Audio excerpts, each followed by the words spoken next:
မင်္ဂလာပါဓမ္မမိတ်ဆွေများခင်ဗျာကျွန်တော်တို့အားလုံးဟာဘဝဆိုတဲ့ပင်လယ်ပြင်ကြီးထဲမှာအတီးတီးလော့ခတ်နေကြတဲ့လှေငယ်လေးတွေနဲ့တူပါတယ်တခါတလေလေပီတိုက်လို့ခရီးတွင်ပြင်မယ်တခါတလေမှာတော့မမျော်လင့်ပဲမုန်တိုင်းတွေဒီအတက်အကျတွေနဲ့ရင်ဆိုင်ကြရပါတယ်အဲ့ဒီအခါမှာလူအတော်များများမေးလိရှိလေမေးခွန်းတစ်ခုရှိပါတယ်ငါဘဝကဘာလို့ဒီလိုဖြစ်နေရတာလဲဒါငါရဲ့ကံကြမ္မာပဲလား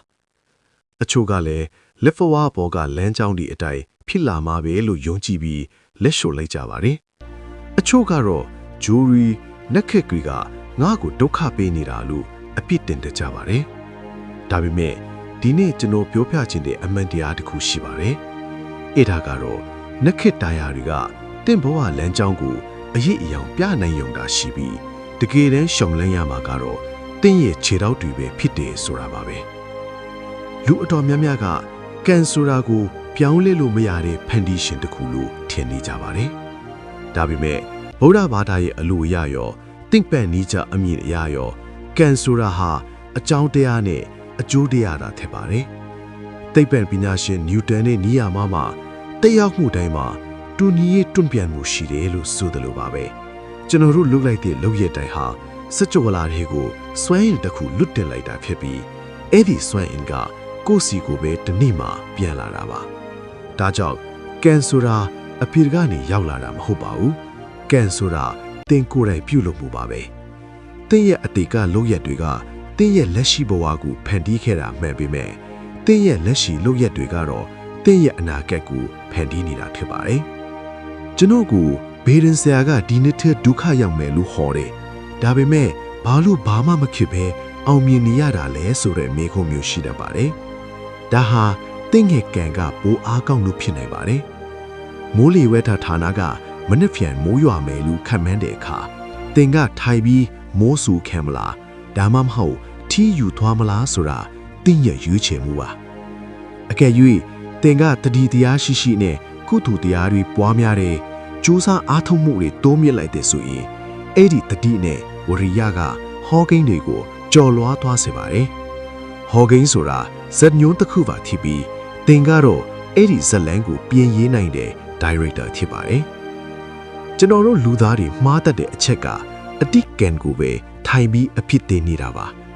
အတိတ်ကအမားတွေကိုတင်ပြင်လို့မရတော့ဘူးဆိုတာမှန်ပေမဲ့အဲ့ဒီအမားတွေကနေသင်ခန်းစာယူပြီးဒီနေ့မှာအမှန်ကိုလုပ်နိုင်တဲ့လွတ်လပ်စွာရွေးချယ်ပိုင်ခွင့်တင့်မှာရှိပါတယ်ဒီရွေးချယ်မှုကပဲတင့်လက်ဖဝါဘော်ကလမ်းကြောင်းတွေကိုအတိတ်ပြန်ရေးပေးလိုက်တာပါတိတ်ပါနီးကြလေလားချက်တွေအရာကျွန်တော်တို့ရဲ့အတွေးတွေဟာလျှက်စစ်တန်းလှည့်လိုင်းတွေဖြစ်ပါတယ်အပြူသဘောဆောင်တဲ့အတွေးတွေမေတ္တာစိတ်တွေဟာမြေမားတဲ့ဂျင်းနှုံးကိုထုတ်လွှင့်ပါတယ်တင့်ရဲ့စေတနာအရှိန်အဝါကဂျိုစီဂျိုနင်းရီရဲ့အရှိန်အဝါထပ်ပုံမူအားကောင်းပါတယ်တင်ဝါမှာဘယ်လိုအခက်ခဲပဲကြုံနေပါစေတင်းရဲ့စိတ်ကိုအရင်ဆုံးပြင်ဆင်လိုက်ပါစိတ်ပြင်းရင်ကံပြင်းလာပါလိမ့်မယ်ဘဝမှာဝရိယဆိုတာလည်းရှိပါတယ်အတိတ်ကံကြောင့်တင်ဟာလမ်းဘေးမှာမွေးဖွားလာနိုင်ပေမဲ့လက်ရှိဝရိယကြောင့်တင်ဟာနန်းတော်ထဲမှာနေထိုင်ခွင့်ရှိပါတယ်မဟာဇနကမြင့်တော်ကြီးကိုကြည်ပါပင်လေပြင်မှာတင်းပေါ်ပြတဲ့အခါကန်းရှီကိုမမြင်ရပေမဲ့လက်ပစ်ကူးတာမလျော့ခဲ့ပါဘူးအဲ့ဒီဝရိယကပဲနမင်းကြီးကိုလိုက်ဆင်းလာပြီးကူညီစေခဲ့တာပါဘဝမှာအခက်အခဲတွေကြုံလာတာကိုကန်ဆိုးတာပဲလို့မမြင်ပါနဲ့တကယ်တော့အဲ့ဒီအခက်အခဲတွေဟာတင့်ကိုပို့ပြီးတောင့်တင်းခိုင်မာလာအောင်စမ်းသစ်နေတဲ့သင်ခန်းစာတွေပါလွှိုင်းကြီးတဲ့အချိန်မှာလှေကိုပြင်ထားပါလေးငိမ့်တဲ့အခါတင်ဟာသူများထက်အဝေးကြီးကိုရောက်နေပါလိမ့်မယ်မိမိကိုယ်ကိုယ်သာကူးကွယ်ရဆိုတဲ့စကားဟာကံကြမ္မာနဲ့ပတ်သက်ရင်အရှိဆုံးသောအမှန်တရားပါပဲတကယ်ရရအစစ်ကတော့ဒါနသီလဘာဝနာပါပဲသင်ကသူတစ်ပါးကိုပေးကမ်းတယ်ဇရိတာကိုထိမ့်သိမ့်တယ်စိတ်ကိုတည်ငြိမ်အောင်ထားတယ်ဆိုရင်သင်စီကိုဘလို့ဂျိုဆိုးမှမချင်းကန်နိုင်ပါဘူးကံကြမ္မာဟာသင်ပေါင်းတဲ့လူတွေအပေါ်မှာလည်းမူတည်နေပါတယ်အောင်မြင်ခြင်းအောင်မြင်နေတဲ့သူတွေစူးစမ်းနေတဲ့သူတွေရဲ့အနားမှာနေပါသူတို့ရဲ့စိတ်ဓာတ်ခွန်အားတွေကသင်ရဲ့ကံစားရာကိုပါအလိုလိုမြင့်တင်ပေးသွားပါလိမ့်မယ်ကြီးစုတင်တဲ့စိတ်ဟာလည်းကံကောင်းခြင်းတွေကိုတန်လိုက်လို့ဆွဲယူတတ်ပါလေရောင်းရဲခြင်းဟာအကြီးမားဆုံးသောချမ်းသာမှုဖြစ်သလိုကြီးစုတင်ခြင်းဟာအမြန်ဆုံးသောကံပွက်ညှိပါလေ ကန်ဂျမာကိုအတစ်ပြန်ရေးချင်းရင်အတွေးခေါ်ဟောင်းတွေကိုစွန့်လွတ်ရပါမယ်အတွေးဟောင်းတွေကဘဝဟောင်းကိုပဲဖန်တီးပါလိမ့်မယ်ဘဝတစ်လိုချင်းရဲ့အတွေးတစ်ကိုအရင်မွေးမြူပါအောင်ငင်တဲ့သူတွေဟာနနက်ခင်းကိုပိုင်ပိုင်နိုင်နိုင်အထုံးချတတ်ကြပါတယ်အိယာနိုးနိုးချင်း9မိနစ်လောက်ငြိမ်ငြိမ်လေးထိုင်ပြီးမိမိကိုမိမိမြစ်တာပို့ပါဒီလိုအေးချမ်းတဲ့အစာကတင့်ရဲ့တနေ့တာလုံးကိုကံကောင်းခြင်းတွေဖန်တီးပေးပါတယ်ငွေကြီးကံပွင့်ခြင်းလည်းရှိတာလေးတဲကနေစေရနာပါပါနဲ့တပားသူကိုကူညီလိုက်ပါလက်ဖွားကိုဖြန့်ထားမှာပါအသစ်တွေကိုစုပ်ကိုင်းနိုင်မှာပါနောင်ထဆိုတဲ့အစိတ်ကိုလည်းဖယ်ရှားပါနေဝင်သွားတာကိုကြည်ပြီးငိုနေရင်ကျဲလေးတွေကိုမြင်ရမှာမဟုတ်ပါဘူးအရာရာကိုတတိနဲ့ထိန်းချောင်းပါတတိရှိတဲ့သူဟာဘေဒင်ဟော့ကင်းထက်ပိုအစွမ်းထက်ပါတယ်တင်းရဲ့အပြောအဆိုဟာတင်းရဲ့စီးဝါဥစ္စာကံကြမ္မာနဲ့ဓာတ်ရိုက်ဆက်ဆံနေတာပါအေးချမ်းတဲ့စကားသူတစ်ပါးကိုအားပေးတဲ့စကားတွေကိုပြောတဲ့အခါတင်းရဲ့ဝစီကံကောင်းမွန်လာပါလိမ့်မယ်ခနာကိုကျမ်းမာရေးကိုလည်းဂရုစိုက်ပါအားအင်ချီးနဲ့နေတဲ့ကိုခန္ဓာကကံကောင်းခြင်းတွေကိုဆွဲမထားနိုင်ပါဘူးအိမ်ပတ်ဝန်းကျင်ကိုလည်းတန်ရှင်းအောင်ထားပါအပြင်လောကကိုရှင်းလင်းလိုက်တာဟာအတွင်းစိတ်ကိုလမ်းဖောက်ပေးလိုက်တာနဲ့တူပါတယ်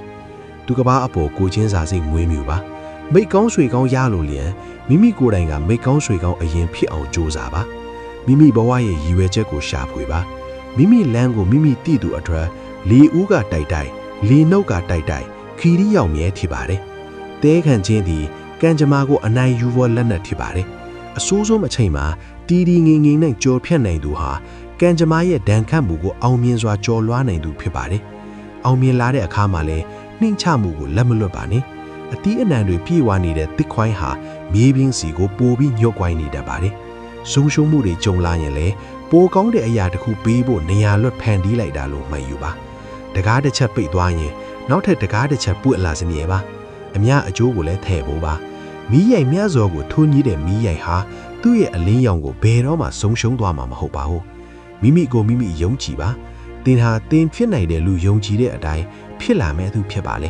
အနာဂတ်ကိုခံမှန်းရမယ့်အကောင်းဆုံးနည်းလမ်းကတော့အဲ့ဒီအနာဂတ်ကိုကိုယ်တိုင်ဖန်တီးပြလိုက်ဖို့ပဲဖြစ်ပါလေတွက်ချက်နေသူကလမ်းဘေးမှာခြံခဲ့ပြီးလှုပ်ဆောင်နေသူကတော့ပန်းနိုင်ကိုရောက်သွားပါလိမ့်မယ်အခက်အခဲဆုံးအချိန်မှာတောင်သူတစ်ပန်းကိုပြုံးပြနိုင်တယ်ဆိုရင်တင့်ရဲ့ကံကြမ္မာဆက်ဝိုင်းကအဲ့ဒီနေရာလေးမှာတင်ပြောင်းလဲသွားပါပြီနေ့စဉ်တရားဘာဝနာပွားများပါအဲ့ဒီအတွင်းစိတ်ရဲ့အတိညာဟာတင့်ဘဝအတွက်အကောင်းဆုံးဘေးဒင်းစရာဖြစ်လာပါလိမ့်မယ်ကံကြမ္မာဆိုတာမင်းရိုင်းတစ်ကောင်လိုပါပဲတင်ကဇက်ကြိုးကိုပိုင်ပိုင်နိုင်နိုင်ကင်ထားရင်တော့တင်သွားခြင်းတဲ့စီကိုသူကပို့ဆောင်ပေးပါလိမ့်မယ်ဒီနေ့ကစပြီးငါကံကြမ္မာဘာဖြစ်မလဲဆိုတဲ့စိုးရိမ်စိတ်ကလေးကိုဘေးဖယ်ထားလိုက်ပါအဲ့ဒီအစားငါကံကြမ္မာကိုဘလို့လှပအောင်ဖန်တီးမလဲဆိုတဲ့စိတ်ဓာတ်နဲ့အစားထိုးလိုက်ပါ